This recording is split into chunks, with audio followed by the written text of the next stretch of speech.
Tole daawwattootaaf dhaggeeffattoota Qaanqee Show nagaan walitti deebineer bakka jiraattan. Hedduun keessan nu barreessuu, hedduun keessan nu bilbiluudhaan sababii Qaanqeen Show qilleensarraa dhabame nu gaafattanii jirtu. Sababiin keenyas biizii taanee olii gad deddeemuu, ogummaa kan biraa qabnuunis dhannee saba keenya tajaajiluudhaan olii gad deddeemaa turre har'a immoo qilleensa irratti deebinee jirra. Hin ugguramne ofii keenyaan of uggurre biizii ta'uu marraan. Waadaa isiniif seenaa Qaanqeen Show yoomiyyuu hin dhaabbattu. Yeroodhaaf garuu gidduutti yoo boqonnaa furannee isinirraa bannes haaluma jireenyaatu waan nu balleessuuf. Namni tokko jiraachuudhaaf immoo hojjechuu qaba. Qaanqeen Shows qilleensarra ooluudhaaf yoo nuti hojjenne alaa waan galchinu jiraateef qilleensarra oolte. Hin hojjenne yoo ta'e garuu qilleensarra ooluu hin dandeessu. Kanaaf dhiifama sin gaafannaa. Har'a qoosaas ni qabna, sirboota guyyaa har'aas ni qabna, diraamaa gabaabduu isin barsiisa, irraa waa barattan jennu hundumaas qabannee kara keessan dhufneerra. Maamilli koos akkuma tasaatee har'as hojii isa biraa keessatti hirmaatu maleessa yeroof na bira hin jiru. Har'a kan isinitti haasa'u ana duwwaadha. Nan nuffina haga xumura sagantaa keenyatti nu waliin. Warattoota biyya koo bilisummaa keenyaaf lafeen isaanii dhabe. Wayyo lal wabo, abo lal wabo. Bilisummaa ta'uu galanni isaanii barattoota keenya. Bilisummaa ta'uu galanni isaanii barattoota keenya. Qeerroo wareegama qabsoo keenya. Bilisummaa ta'uu gumaan isaanii barattoota keenya. Bilisummaa ta'uu gumaan isaanii barattoota keenya. Wanti barabaraan barataa biyya koora saasan tumtaniif akka lammii koo beekumsaan dammaqee gabrummaa jalaan baane beela keenyaaf dhimma mittanii quufni keenya maafisin dhibaa mirga namummaa keenya nu sarbitanii yoo dubbanne maafisin dhibaa Igni gulguluun dhangala'ee magaalaa Finfinnee walakkaan odaa biqilche. Inango arguuf jiraannaa waliin seerri baagada addunyaa bulche. Akka moltan daawwattootaaf dhaggeeffattoota Qaanqee Show oduu guyyaa har'aaf qabnu keessaan gafoota oduu. Hundeeffama baatii lammaffaa Qaanqee Show ilaalchisee itti gaafatamaan Qaanqee Show obbo Lammeessaan Gaarumaa guyyaa kaleessa Hoteela Holiday Inn kan jedhame magaalaa Qaanqee keessatti kan beeku keessa sirna ho'aadhaan kabajatanii oolaniiru. Hundeeffama baatii lammaffaa Qaanqee Show kan kabajatan itti gaafatamaan Qaanqee Show obbo Lammeessaan Gaarumaa haadha manootii isaanii waggaa hedduu addaan ba'an home care irraa dhaqanii fudhatanii waliin shubbisaa ooluus gabaafame viidiyoo.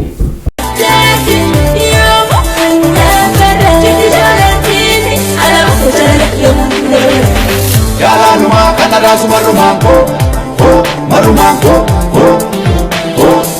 kana josu na ukise pita bongo, marumanko, si jala ke onnen, si bere ageran, sumaya la samuni, jala lupa kanamuri,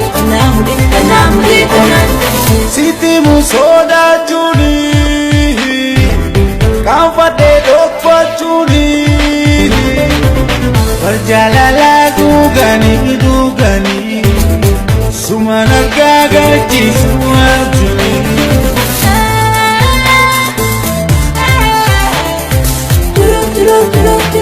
Abbiin sanbat duraadeen gaddaa magaalaa Finfinnee keessatti rooba oolee bulee haddi bilisummaa Oromoo harka keessaa qaba kan jedhe mootummaan wayyaanee gabaafate. Cabbiileen kun kan roobaniif adda bilisummaa Oromootu waaqaa wajjin walii galee uummanni yookaan waraanni agaazii uummata Oromoo magaalaa Finfinnee keessa akka hiriira nagaa hin baaneef akka muka silbii balbala namaa hundumaa dura dhaabbachaa jiru bittinneessuuf kan ta'e addeeffame. Addi bilisummaa Oromoo itti aansee cabbii kana yoo Maqalee irratti roobsate nuti immoo gara fuula duraatti magaalaa Maqalee gubbaa irratti magaalatti guutummaa kan ta'u mana ijaarra kan jedhanis dhaadataniiru. Cabbiin magaalaa Finfinnee keessatti roobe kana fakkaata.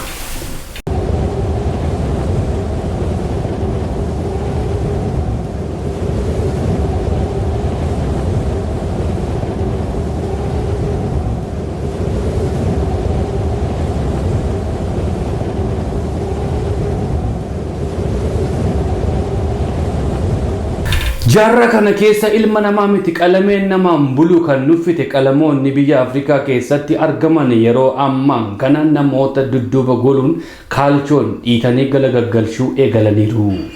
Qalameen nutis ilma namaan gadi miti kan jette guyyaa kaleessaa magaalaa adda addaa keessatti namoota dudduuba goruun kaaraatiidhaan godhanii galagaggalchuu eegalan. Gabaasaa guutuuf Lammeessaa Gaaruma.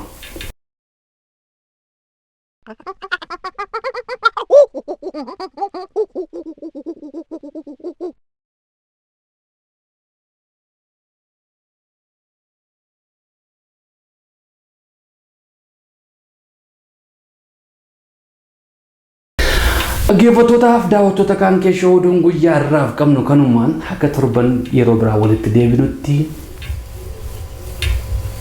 nagaatti kan isiniin jedhu oduu dubbisaan Qaanqee Show ana Lataako.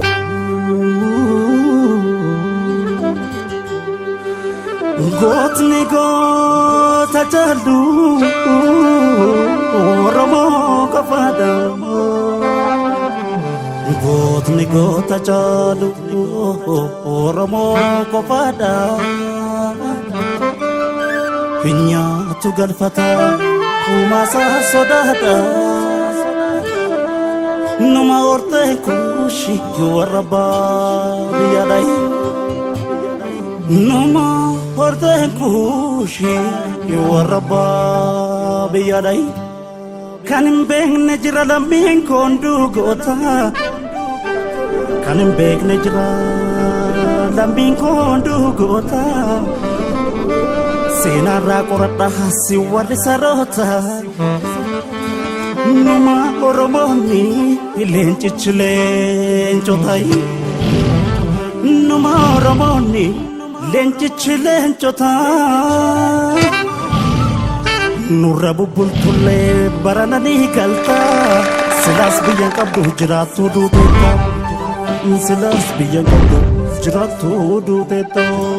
Har'a irratti haasa'uu barbaadu ilma keenya kan ta'e keessattiyyuu ilmaan Oromoo diiyaasporaa warri biyya alaa jiran waggootii hedduu turan keessaa Oromoon biyya waan isaan guddaa nu godhan keessaa miidiyaa OMN ijaaruu irrattiiru.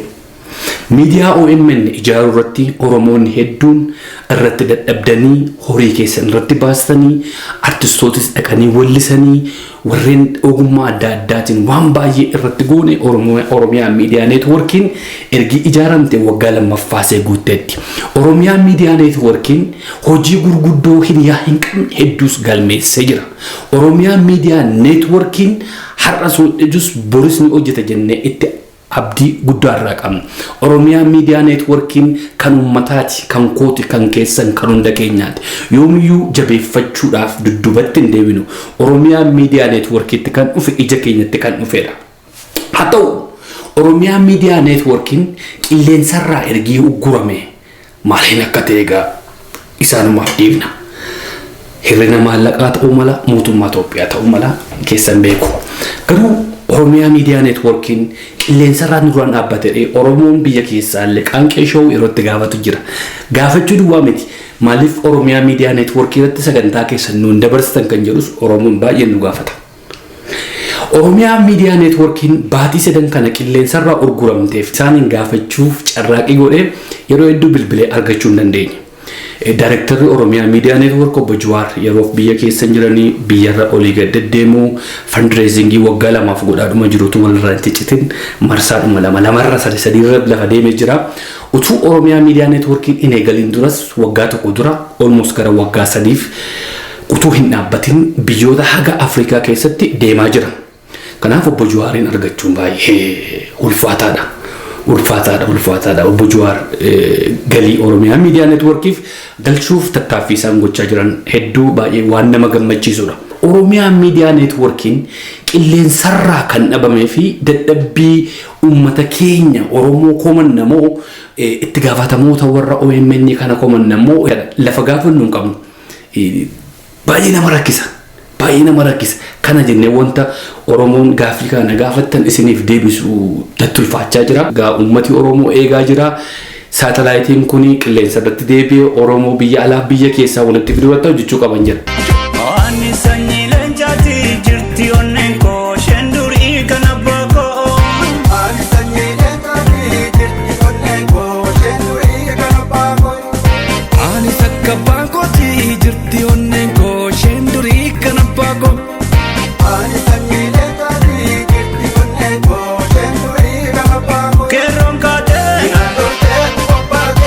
taate diina keenya nu wal taanaan diinni yoomoo nut gammoomoo shaamboo isaatiin gaachana isaa ani sanyii leencaati jirti onneen koo shendurii kana boofoo ani sanyii leencaati jirti onneen koo shendurii kana baakoo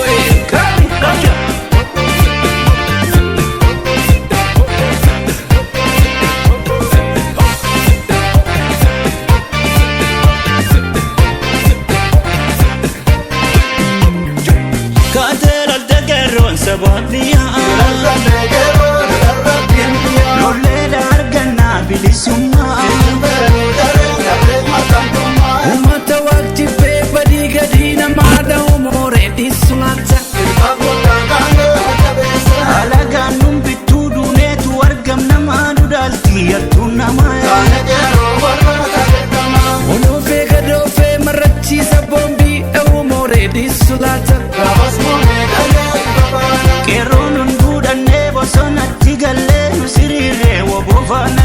karaa biraan haala uummanni Oromoo biyya alaa kun itti jirus warra biyyaatiin ga'uu irratti hojjechuu qaban jedhan gama mataa kooti. Kan dhaaba fedhe yoo ta'u dhaaba adda bilisummaa Oromoo ta'uu mala, dhaaba adda bilisummaa Oromoo jijjiiramaa ta'uu mala, dhaaba ODF ta'uu mala, dhaaba KWO ta'uu mala. Haga maqaa Oromootiin dhaabbatanitti coverage kennuun dirqamaa natti fakkaata. Sagantaa maccaaftuu lamaan godhatee DC keessatti yeroo lama sadiif godhame irrattis coverage hin jiru. Sagantaa artistoonni Oromoo yeroo darbe magaalaa Minnesota keessatti godhameefis coverage hin jiru. Ergi waan Oromoo biyya alaa kanaan gabaabne kanuma saduwwa nutti himuu yoo ta'e rakkina ta'a. Kanaaf akkasuma isiniin jenna Oromiyaa Miidiyaa Neetworkiinis ergi YouTube duwwaa ta'e kanaan xumure boyyure akka biraatti nan geessina. Oromiyaa Miidiyaa Neetworkiitti bu'uun ija kootti bu'uudha, ija uummata Oromootti bu'uudha. Miidiyaan baay'ee jaalladhu. Oromiyaa Miidiyaa Neetworkiin CNN Oromoo ta'e kana caalaa daran haala Oromoon biyya alaa jiru biyya keessaa nu isa biyya keessaa immoo biyya alaatiin fiduurratti daran akkasiin hojjettuuf abdii koo guddaa gochaan tures maallaqaanis deeggarsa addaanis sagalee kootiinis beeksisa waraabee karaa baay'eetiin cinaa dhaabbachaa jira. Gara fuulduraattis nan dhaabbadha. Garuu waan hin eegemmoo irraa argachuun qaba. Uummanni Oromoo hundi keessaa akka natti fakkaata. Akkasii galatoomaa dubbiin isinitti baay'ise yoo ta'eef na of galchaa amma qophii sattaa nutti tun darbin tura muuziqaa ce'umsaa kanaan. Lale dubbi siana, lale dubbi siana, lale dubbi siana, lale dubbi siana. Milki qabdi zarana dubbi nishen siana, dubbi nishen milanai. Alkambari hudide tadessa lale ndadabe. Hormina mafina utto ya kero takkalalen daddabe tuttukiti ilali biyya tuttukakase tuqaninu kaasani sabni Oromoo kannise. Daawwattootaaf dhaggeeffattoota Qaanqee Show haalli biyya keenya keessatti deemaa jiru dargaggoonni Oromoo godhaa jiran kan yoomii caalaa yeroo baay'ee itti boonnechaa jira. Qeerroon kana godhaa jirti. Qeerroon of kennaa jirti. Qeerroon lubbuu ishee dabarsitee mana OA keessaa mana hidhaa simmintoo irratti maayikelaawwii keessatti harka dudduubatti hidhamu miillaan hidhamu akka saawwaa akka fardaan luugamamuu irra jiru. Dargaggoonni keenya nuti immoo yeroo ammaa kana kan jiraannu warreen biyya alaa jirraannu karaa dandeenyeen qeerroo cinaa dhaabbannee qabsoo bilisummaa Oromoo biyya keessaa finiinaa jiru galmaan ga'uu qabna. Hidhii xuuxuun nu ga'uu qaba. Qeerroo cinaa dhaabbachuu qabna. qeerroo gargaaruudhaaf bakka adda addaatti walga'iinni godhama nutis duukaa deemnee volontarii gochaa jirra. Uummanni garuu mana isaa keessa taa'ee hidhii xuuxuutu hin taane gadi ba'ee qeerroo cinaa dhaabbachuu qaba. Gadi ba'ee dargaggoota Oromoo yuuz warra biyya keessaa hojjechaa jiran kana cinaa dhaabbachuu qaba. Oromoon yeroo ammaa kana wanti irraa barbaachisu maallaqa kiisa isaatii baasee jara kana cinaa dhaabbachuu qaba. Kanaaf dhaamsa keenya isinitti dabarsinaa. Qeerroo cinaa dhaabbadhaa. Qeerroo cinaa dhaabbadhaa. Seenaa burii jalaa ba'aa. Isiniin jennaa.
Shamanni waliso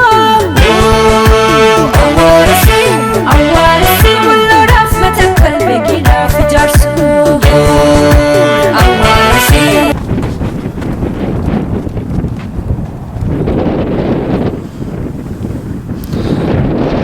Akka boltan nagaa jirtu maal hojjettu? Fiigichaan dorgommii natti qaba. Sanaafan shaakalaayira. Maal inni kan keessanii immoo alaabaadhumaan kan shaakaltan? Egaa gaafa nu injifadhu hundumasaa 10,800 haaf maraatoonis hundumaasaa 200 yoo jiraate 1,000 hundumaa harkatti galfachuuf inni hin gadda kana shaakalee jalqabe. Kan shantamaas hin afuufti afaaniin folfoloofti hin sabbakti harka walitti rukutaaf gaa hundumtu. Ammasin ammuma jalqabdanii hundumaa kana harkatti galfachuuf deemtu? Kana hundumaa harkatti galfachuuf. Abbaa shantamaas abbaa dhibbaas 500 maraatoonis hin muutu. Harkatti galfachuuf. Isinisuma jalqabdanuu arrabsoo jiraatiin jalqabdanii? Hundumti seenaa fuufti. hin sabbakti hin buufti buufaasee urguftiin siin jedhem amma deengaddan jalqabe miti waan si himu gaafa immoo akka namni ammumaa ka'eenitti qophaa'e gaafa immoo ammumaa ka'anii alaabaa kan kiyya kan mataa kooti kan saba kooti kan mata kooti akkanatti kennaniifan fiigaa ilaame alaabaadhuma kanaan mooti garuu wanti isin gaafadhu miilaan fiiddumoo harkaan ni kun miille koo huqqati huqqina miilla kooti nagariin qalloo keessi migraadhaan kanumaan sadap jedhee hunda see yeroo harkatti galfadha. Abuubbii kana immoo kam gootu? Abuubbii kana himbu'a la akkasumatti waan biraan barbaadu. Tole amma isin yeroo gabaabdutti abbaa shantamaas abbaa dhibbaas abbaa 500 maraatoonis mo'achuuf deemtu jechuudha. Hundumti ishee isa seenaa fuuftu isa baankuma 10 abbaan maraatoonis kan keessan wanti hundumtuu kan keessan raawwate kan keessan inni kanaan duraa garuu soba jechuudha. Soba kijiba. Hammi darbe jechuudha. Wanti darbe hundumtuu kijiba. Isin egaa isin amma dalagaan keessan sanarraan jirru nu yamma. Dalagaan keessan egaa ammuma kaane ammuma harkatti galfatu. Baatii ja'a gidduutti fide. Baatii ja'a gidduutti maraatoonii jettamoo. Geeba hundumaa. Geeba hundumaa harkaan gaawwatu. Mana keenya keessatti akka hin argamu. Safuun kan waaqayyooti. Hammi kanaan dura fiigame hundumaan soba jechuudha. Kijiba. Miila kanaanii isin mootanii rabbi isin haa gargaaru jedha jabaadhaa qaba. Jabaadhaa. Itti fufa qabsoon qabsoon bilisummaa. Itti fufa qabsoon qabsoon bilisummaa. Kana taane jenne fincilli gabrummaa amma bilisummaa. Itti fufa qabsoon qabsoon bilisummaa. Itti fufa qabsoon qabsoon bilisummaa. Anadaan jinne fincilli gabrummaa amma bilisummaa amma bilisummaa amma bilisummaa amma bilisummaa amma bilisummaa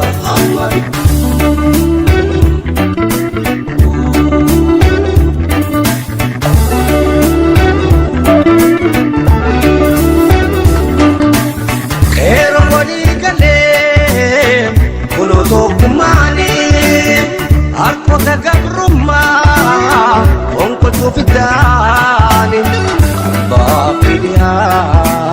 kaabaa fidibaani maradhu dandeessu dachiin seetaatu fuuni fataa jalaa samii sabuutu abadan